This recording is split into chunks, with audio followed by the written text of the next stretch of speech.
महिला आरक्षणाच्या आडून मतदारसंघ फोडण्याचा होता डाव. शिवसेना पक्षप्रमुख उद्धव ठाकरे यांचा हल्लाबोल. आजच्या भाजपमध्ये अरुण जेटलींच्या तोडीचा माणूस नाही हे तुमचं दुर्दैव, फडणवीसांना टोला.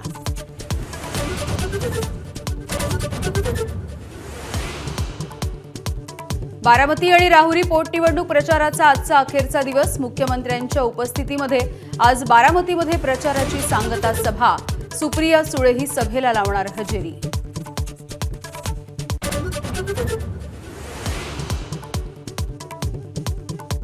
बारामतीच्या प्रचार सभेआधी सुनेत्रा पवार, पार्थ पवार यांच्याकडून सभास्थळाची पाहणी. सभेच्या ठिकाणी मुख्यमंत्री फडणवीस आणि अजित पवार यांचा भव्य फोटो. सुनेत्रा पवार यांचा माझाशी एक्सक्लुझिव्ह संवाद.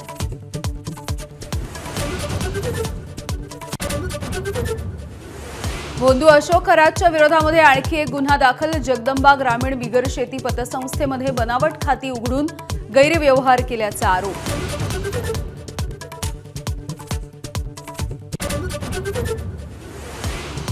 टीसीएस प्रकरणामध्ये व्हॉट्सअॅप ग्रुपवरून तरुणींचा दररोज अश्लील मेसेजद्वारे विनयभंग. ऑफिसच्या नेटचा पासवर्ड अश्लील नावाने किंवा हिंदू मुलींच्या भावना दुखावतील अशा पद्धतीनं सेट होत असल्याचं उघड.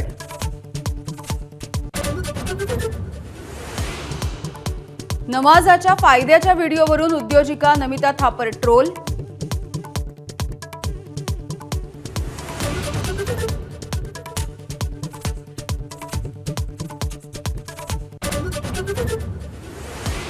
राज्यामध्ये पुन्हा एकदा अवकाळी पाऊस. रायगड, सिंधुदुर्ग, नवी मुंबईमध्ये पावसाच्या सरी. विदर्भ, मराठवाड्यातही अवकाळी पावसाचा जोर. 24 एप्रिलपर्यंत पावसाचा इशारा कायम.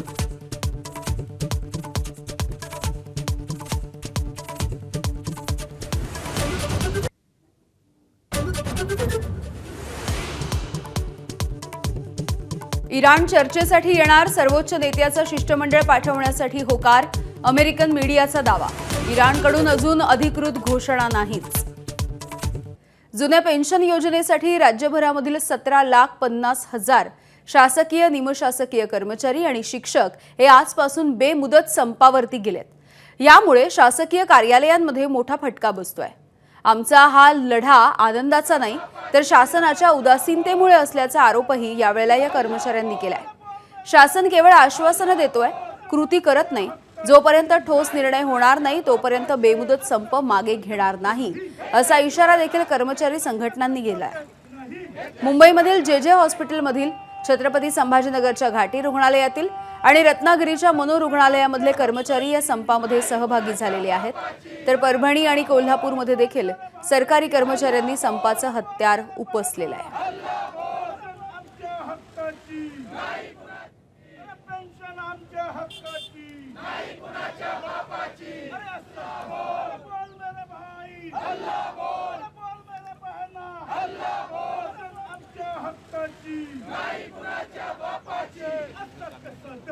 जेजे रुग्णालयामधील तृतीय, चतुर्थ कर्मचारी, नर्स, वॉर्डबॉय हे सुद्धा या संपामध्ये, आंदोलनामध्ये सहभागी झालेत. जोपर्यंत सरकार चर्चेसाठी बोलवणार नाही तोपर्यंत हा संप सुरूच राहील अशी प्रतिक्रिया कर्मचारी संघटनांनी दिली आहे. राष्ट्रीय सुधारित जुनी पेन्शन योजनेच्या मागणीसाठी पुन्हा एकदा शासकीय कर्मचाऱ्यांचं आंदोलन आज राज्यभर पाहायला मिळतंय. हे अत्यावश्यक सेवेमधल्या अनेक पदं रिक्त आहेत. ही रिक्त पदं भरली जावीत. कॉन्ट्रॅक्ट भरती नको, जी काही भरती असेल ती कायमस्वरूपी भरती करावी. या कर्मचाऱ्यांसाठी कॅशलेस मेडिक्लेम आणावं, अशा साध्या आणि रास्त मागण्या आहेत. या मागण्यांसाठी आम्ही वेळोवेळी चर्चा मागून सुद्धा आणि त्याच्यावरती काही तोडगा निघत नाही, म्हणून हे आंदोलन आहे. नक्कीच ताण पडेल, परंतु आमची अशी प्रामाणिकपणे इच्छा आहे शासनाने आमच्याशी चर्चा करावी.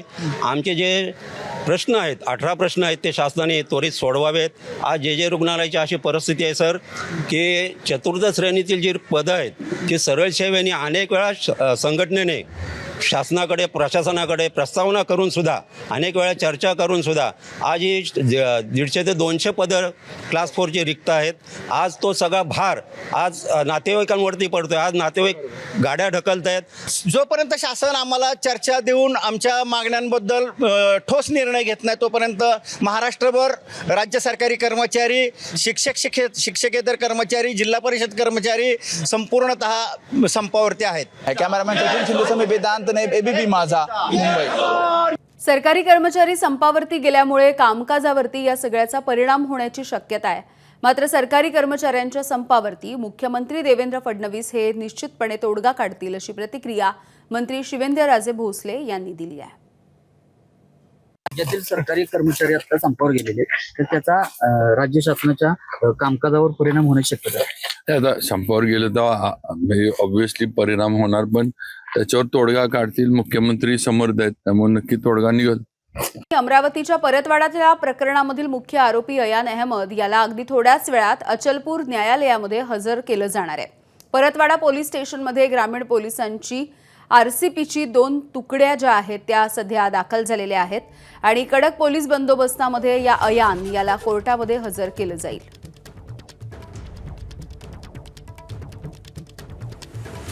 परतवाडा प्रकरणी मुख्य आरोपी असलेला अयान अहमद याची जी पोलीस कोठडी आहे 7 दिवसाची ती आज संपत आहे. त्यामुळे त्याला आज अचलपूर न्यायालयामध्ये हजर करणार आहे आणि यासाठी पोलिसांचा काटेकोर आणि कडक बंदोबस्त आपल्याला पाहायला मिळते. जे अमरावती ग्रामीण पोलिसांची RCPची तुकडी आहे त्या दोन तुकड्या या ठिकाणी तैनात करण्यात आलेला आहे.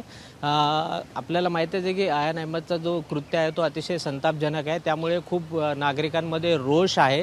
त्यामुळे काही लॉ अँड ऑर्डर उपस्थित होऊ नये त्यामुळे पोलिसांचा कडक बंदोबस्तमध्ये त्याला थोड्याच वेळात या परतवाडा पोलीस स्टेशनमधून त्याला पोलीस कोठडी काढून त्याला न्यायालयात हजर करणार आहे आणि परतवाडा पोलीस परत अयान अहमद जो आहे तो मुख्य आरोपी त्याची पोलीस कोठडी मागणार आहे. या प्रकरणी जर आपण पाहिलं तर एकूण 8 आरोपींना अटक झालेली आहे आणि अयानचा जो मित्र आहे जुबेर त्याच्यावर सुद्धा पोक्सो अंतर्गत एक गुन्हा दाखल झालेला आहे. त्यामुळे सर्वांचं लक्ष लागलेलं आहे की आता परत अयानला पोलीस कोठडी मिळणार का न्यायालयीन कोठडी याकडे आता सर्वांचं लक्ष लागलेलं आहे. कॅमेरामॅन अमोल देशमुखसह प्रणय निर्माण, ABP माझा, परतवाडा, अमरावती. आणि आता सोलापूरमधली एक धक्कादायक अशी बातमी समोर येते. सोलापूरमध्ये 34 अल्पवयीन मुलींची बाळंतपणं ही लपवण्यात आली आहेत. पोलिसांकडून पॉक्सोच्या अंतर्गत 10 प्रकरणी गुन्हे दाखल आहेत आणि 24 प्रकरणांचा तपास अजूनही सुरू आहे. मनपाच्या आणि इतर रुग्णालयांमध्ये या मुलींची बाळंतपणं झाली. माहितीच्या अधिकाराच्या अंतर्गत ही सगळी बाब समोर आली आणि यानंतर पोलीसही चांगलेच चक्रावले आहेत. कुटुंबीय आणि डॉक्टरांनी या अल्पवयीन मुलींच्या बाळंतपणाची माहिती लपवून ठेवली. 2024 ते 2026च्या दरम्यान 34 अल्पवयीन मुलींची प्रसूती झाली आहे. महानगरपालिकेनं 86 अल्पवयीन मुली गर्भवती राहिल्या होत्या अशी माहिती देखील दिली आहे. चौकशी करताना आम्हाला हे क्लिअर आढळून आलेलं आहे 34 प्रकरणामध्ये अंडर एज मुलीच्या 18 वयाच्या कालच्या मुलींच्या प्रेग्नन्सी रिलेटेड ट्रीटमेंट वेगळं वैद्यकीय शाळात झालेलं आहे. म्हणून ज्या ठिकाणी लग्न झालेलं आहेत ते बालविवाह प्रतिबंधात्मक कारवाई प्लस ज्यांनी लग्न लावून दिलेले आहेत त्या पर्टिक्युलर परिवाराच्या सदस्य आणि जे संस्था आहे त्यांच्याविरुद्धही आम्ही गुन्हे दाखल केलेले आहेत. ज्या लोक इन्व्हॉल्ड आहेत ते मेडिकल ऑफिसर असो किंवा तिकडचे स्टाफ असो ते पण 6 आरोपी होणारच. अमेरिका आणि इराण यांच्यामधली चर्चा उद्या होऊ शकते. या दृष्टीनं सकारात्मक घडामोडी घडतायत. करार झाल्यास स्वतः डोनाल्ड ट्रम्प होऊ शकतात सहभागी. पाकिस्तानमधल्या सूत्रांची रॉयटर्स या वृत्तसंस्थेला माहिती. इराणच्या सर्वोच्च नेत्याची दुसऱ्या फेरीच्या चर्चेला मान्यता. शिष्टमंडळाला चर्चेसाठी जाण्याची परवानगी. अमेरिकन मीडियाचा दावा. अमेरिकेसोबत चर्चेसाठी शिष्टमंडळाला पाकिस्तानला जाण्यासाठी परवानगी. मात्र इराणनं या दाव्याची पुष्टी केलेली नाही. अमेरिकेकडून उपाध्यक्ष JD व्हान्स हे चर्चेसाठी आल्यास इराणकडून संसदेचे अध्यक्ष मोहम्मद घलिबाफ हे देखील येण्याची शक्यता आहे. अमेरिकेमधल्या माध्यमांनी हा दावा केला आहे.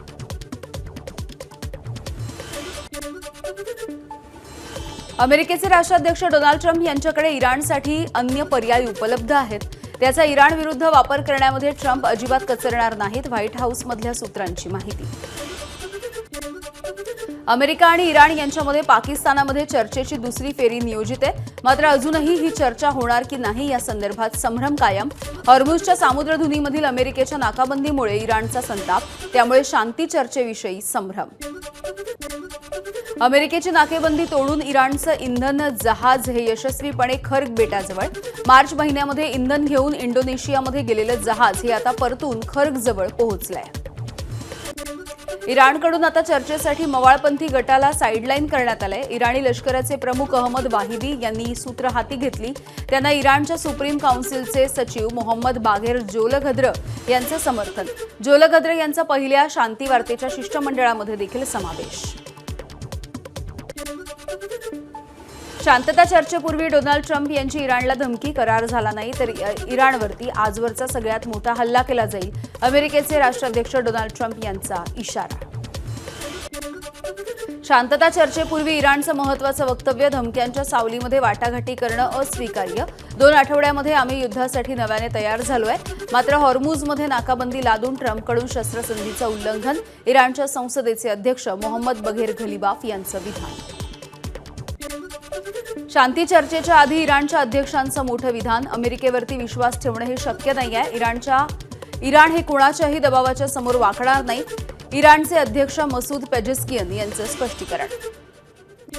इराणसह चर्चेसाठी अमेरिकेची 10 विशेष विमानं पाकिस्तानामध्ये दाखल. उपाध्यक्ष JD व्हान्स यांचं एअरफोर्स 2 हे विमान यामध्ये नाहीये.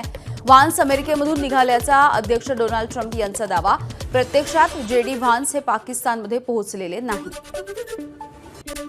शांती चर्चेच्या आधी इराणमध्ये इमाम खामेनी आणि मेहराबाद विमानतळ पुन्हा एकदा सुरू. युद्धाच्या वेळेला अमेरिका आणि इस्रायलच्या हल्ल्यांमुळे या विमानतळाचं नुकसान झालं असल्यामुळे ते बंद ठेवण्यात आलं होतं. विमानतळ युद्धविराम संपण्याच्या 1 दिवस आधी पुन्हा एकदा सुरू. पाकिस्तानमध्ये सकाळी 11 वाजता सुरू होणाऱ्या शांती चर्चेच्या दुसऱ्या फेरीमध्ये 4 महत्त्वाचे मुद्दे आहेत. यामध्ये हॉर्मुझची सामुद्रधुनी, इराणचा युरेनियम विकास, क्षेपणास्त्रांचा कार्यक्रम आणि इराणवरती पुन्हा हल्ला न करण्याची हवी असलेली हमी यांचा समावेश आहे. अमेरिकेकडून तेल खरेदी करण्याची स्पर्धा. अनेक देशांची जहाजं तेलासाठी अमेरिकेत. टेक्सास आणि लुइझियाना या ठिकाणी तेलाचे टँकर दाखल झाले आहेत. अमेरिकेचे राष्ट्राध्यक्ष डोनाल्ड ट्रम्प यांचं वक्तव्य. शांती वार्ता सुरू होण्याच्या आधी ट्रम्प सरकारच्या महिला मंत्र्याचा राजीनामा. कामगार मंत्री लोकी शावेज डिरमेर यांनी राजीनामा दिलाय. खासगी क्षेत्रामध्ये काम करण्यासाठी पद सोडल्याचं त्यांनी कारण दिलंय. ट्रम्प प्रशासनाचं स्पष्टीकरण. आपण हे युद्ध हरलोय. डोनाल्ड ट्रम्प यांना हटवा. अमेरिकेच्या खासदारांची जोरदार मागणी. ट्रम्प यांना हटवण्यासाठी 25व्या दुरुस्तीचा प्रस्ताव देखील आणला जाणार आहे. महायुतीच्या उमेदवार सुनेत्रा पवार यांच्या प्रचारासाठी मुख्यमंत्र्यांची आज बारामतीमध्ये सभा होणार आहे. खासदार सुप्रिया सुळे या देखील उपस्थित राहतील. यावेळेला महायुतीचे नेते आणि सुप्रिया सुळे या एकाच मंचावरती असणार आहेत. बारामतीमध्ये आज सुनेत्रा पवार यांच्या प्रचारासाठी सभा. सभेच्या आधी उपमुख्यमंत्री सुनेत्रा पवार आणि पार्थ पवार यांनी सभेच्या स्थळाची पाहणी केली. बारामतीमधील आजच्या सभेला अजित पवार यांच्या निकटवर्तीयांना आमंत्रण. जवळपास 200 जणांना सांगता सभेला आमंत्रण देण्यात आलंय. अजित पवारांना सुरुवातीपासूनच साथ देणाऱ्यांना सभेचं आमंत्रण. तर सुनेत्रा पवार यांच्या प्रचाराच्या सांगता सभेला राष्ट्रवादीचे अनेक नेते उपस्थित राहत आहेत. अजित पवार यांच्याप्रमाणे सुनेत्रा पवार या देखील बारामतीला फुलाप्रमाणे जपतील. आमदार अनिल पाटील यांचा विश्वास.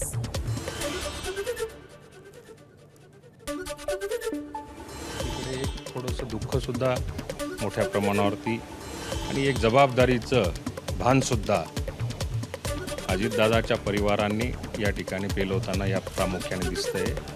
मला आत्मविश्वास आहे की जी बारामती स्वप्नातली बारामती ही दादांनी घडवली, या स्वप्नातल्याच बारामतीला पुढे सुद्धा सुनेत्रा वहिनी याच पद्धतीने एक लेकरासारखं सांभाळतील, फुलासारखं सांभाळतील असा आत्मविश्वास आहे. महायुतीच्या सभेच्या पार्श्वभूमीवरती बारामती नगरपालिकेचा तुगलकी फतवा. सभा परिसरामधील दुकानं आणि आस्थापना संपूर्ण दिवसभर बंद ठेवण्याचे आदेश. मुख्यमंत्र्यांसह इतर मंत्री येणार असल्यामुळे दुकानदारांसाठी नोटीस. महिला आरक्षण विधेयकाच्या आडून भाजपचा डिलिमिटेशनचा डाव होता. शरद पवार यांच्या राष्ट्रवादीचे आमदार रोहित पवार यांचा आरोप आहे. 2023ला महिला आरक्षण विधेयक मंजूर झाल्याची रोहित पवार यांची माहिती. 2023लाच महिला आरक्षणाचं बिल हे पास झालेलं आहे, बहुमताने पास झालेलं आहे. सगळ्या खासदारांनी म्हणजे इंडिया आघाडीच्या खासदारांपासून सगळ्या खासदारांनी पाठिंबा दिल्यानंतरच ते बिल पास झालं होतं. मग ते बिल पास झालं होतं तर मग हे बिल कुठलं होतं, तर हे बिल तुम्ही बघायला गेलं हे डिलिमिटेशनचं बिल होतं आणि त्याच्यात खासदारांची संख्या वाढवण्याचा प्रयत्न या कालच्या स्पेशल सिटिंगमध्ये पार्लमेंटमध्ये त्या ठिकाणी केला गेला होता. रोहित पवार यांच्या आरोपांच्या नंतर भाजपचे मुख्य प्रवक्ते नवनाथ बन यांचा पलटवार. शरद पवार यांच्या पक्षाची भूमिका महिला आरक्षणाच्या विरोधातली. नवनाथ बन यांची प्रतिक्रिया.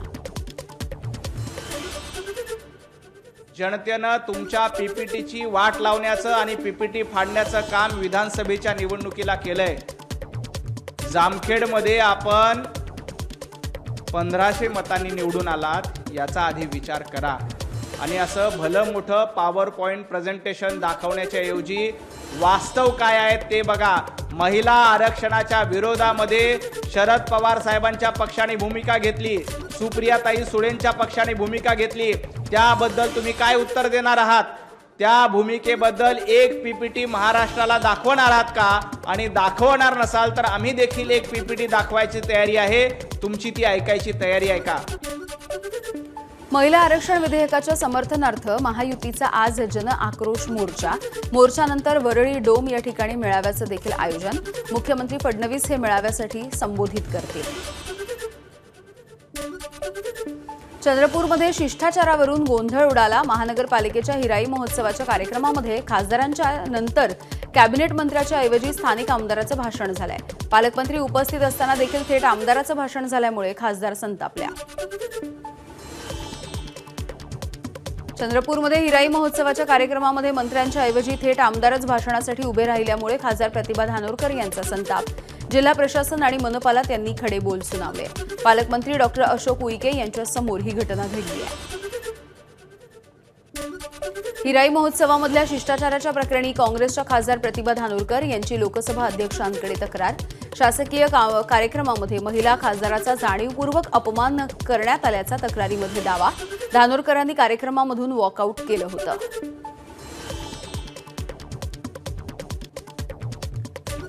जे मंत्री आदरणीय सुधीर भाऊ या ठिकाणी जेव्हा मंचावरती आले, त्यांच्यासोबत भाजपाचे जे कार्यकर्ते आले, जे नगरसेवक देखील नव्हते, अशा सगळ्या कार्यकर्त्यांचं स्वागत या कार्यक्रमात करण्यात आलं. शासकीय कार्यक्रमात हा कार्यक्रम हा शासनाचा आदिवासी विभागाचा होता. हा कार्यक्रम काही भाजपाचा किंवा भाजपानं आयोजित केलेला नव्हता, तरी पण राजशिष्टाचाराचं पालन या कार्यक्रमात झालं नाही. त्याच्यामुळे आजच्या या कार्यक्रमावरती आम्ही बहिष्कार टाकून या ठिकाणी आम्ही वॉकआउट केलं. आगामी विधान परिषदेच्या निवडणुकांसाठी मोर्चे बांधणी. विधान परिषदेसाठी माझा विचार करावा. 5 वर्ष मी प्रामाणिकपणे पक्षाचं काम केलंय. भाजपच्या रमेश राजूरकर यांची पक्ष नेतृत्वाकडे मागणी. त्या निवडणुकीमध्ये जे काही मी काम केलं आहे, पक्षाची जी बांधणी केली आहे, संघटन मजबूत केलं आहे आणि जिथं पक्षाला स्थान नव्हतं अशा ठिकाणी आपण तिथे भाजपचा उमेदवार निवडून आणला पहिल्यांदा.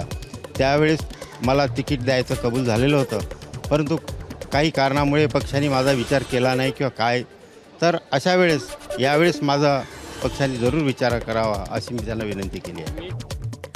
भाजपकडून महाराष्ट्र प्रदेश प्रवक्त्यांची यादी जाहीर. महाराष्ट्रामधील 23 नेत्यांची प्रदेश प्रवक्ते म्हणून नियुक्ती झाली आहे. विश्वास पाठक, प्रमोद जठार, अजित चव्हाण, अवधूत वाघ यांना प्रवक्तेपदावरती पुन्हा एकदा संधी.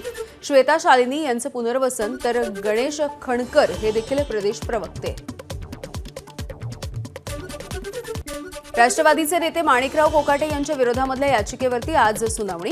एका सदनिकेशी संबंधित गैरव्यवहाराच्या प्रकरणी कोकाटे यांना शिक्षा झाली आहे. कोकाटे यांच्या आमदारकी गेली पाहिजे याचिकाकर्त्यांची मागणी आहे. सर्वोच्च न्यायालयामध्ये सुनावणी पार पडेल.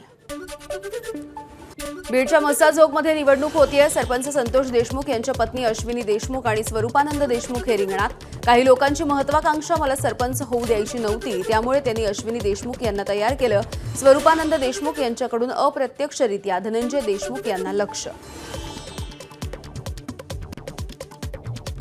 काही जणांची ह्याच्यामधून महत्वाकांक्षा होती, त्यांना मला सरपंच होऊ द्यायचं नव्हतं, फक्त त्यांचं एकच विजन होतं. त्याच्यामुळे त्यांनी त्यांना तयार केलं, कारण बाकीचे जे उमेदवार वाट होते त्यांना ते उमेदवार म्हणजे ही होणार नाहीत.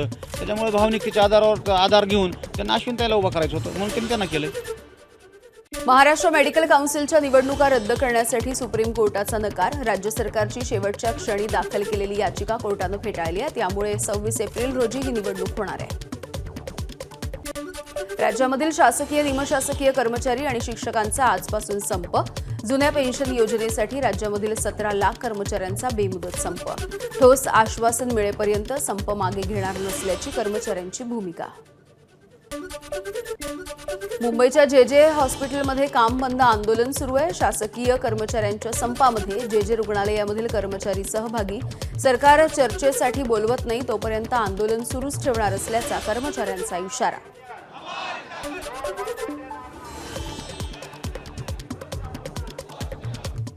सांगलीमध्ये राज्य सरकारी कर्मचारी, निमशासकीय सोबतच शिक्षक, शिक्षकेतर कर्मचाऱ्यांचं देखील जिल्हाधिकारी कार्यालयाच्या समोर ठिय्या आंदोलन.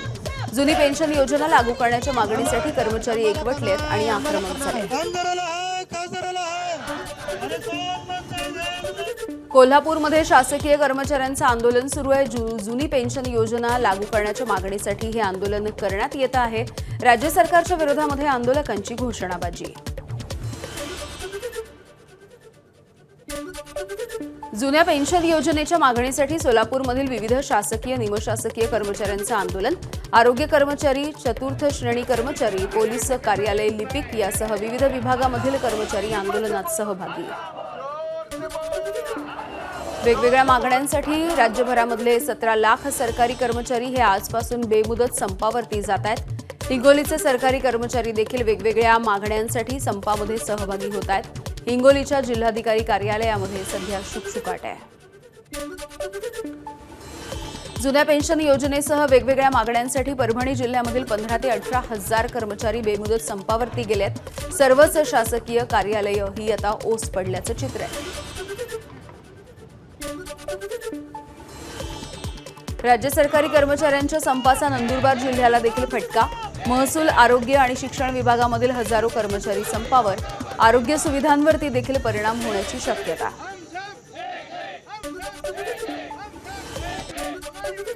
धुळ्यामध्ये शासकीय आणि निमशासकीय कर्मचाऱ्यांचा संप. आंदोलनामध्ये 52 पेक्षा अधिक संघटना सहभागी. प्रशासकीय कामकाजावरती संपाचा परिणाम. तर 23 एप्रिलपासून प्राथमिक आणि माध्यमिक शाळेमधील शिक्षक आंदोलनामध्ये सहभागी होणार. राज्यामधल्या सरकारी कर्मचाऱ्यांचा आजपासून बेमुदत संप. रत्नागिरीच्या मनोरुग्णालयातील 50 पेक्षा अधिक कर्मचारी संपामध्ये सहभागी झालेत. जुनी पेन्शन योजना लागू करावी यासह वेगवेगळ्या मागण्यांसाठी संप.